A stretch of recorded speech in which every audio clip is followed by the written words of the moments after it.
Ito, pangalawang unit natin. Mirage G4. Yan. Ayan siya mga lodi. Yan. 2022 model.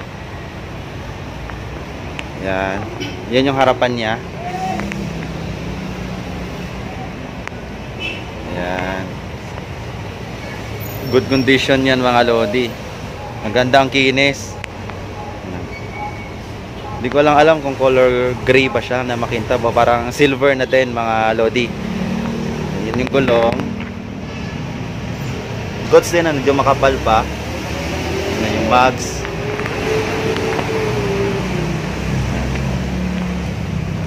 Kanyang windshield. Ano din. Makinis din, walang ganong ano, walang gasgas talaga mga lodi. At sa kanyang ito po yung loob. Yan. Ito yung sa driver side niya mga lodi.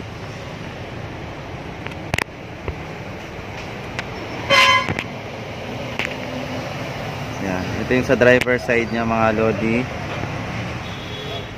Yan. Yung manubela. At ganun din sa aircon din, goods din, sobrang lamig. Dito naman sa kanyang passenger seat sa likod. Yan siya.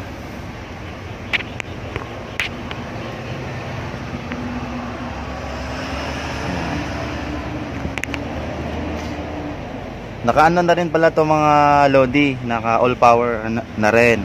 Window niya ganun din, naka power ano na din, up and down niya lang. Ayan. Ito pala yung kanyang likuran niya. Ayun yung brand niya, Mirage G4. Pag i-open nyo yung luggage area niya, ayan din. May malaki. Marami kang malalagay dito. Ayan siya. Ayan. Malaki. Yan yung naman yung kanyang likuran.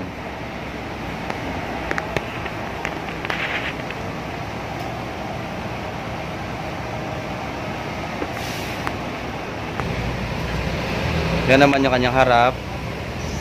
Ayan. So may mga gusto dyan, ayun na, harap na. Open for financing to mga lodi or cash, mas maganda kasi pag financing medyo siyempre may interest yan. Medyo bago pa tong unit natin. Mirage G4 2022 model.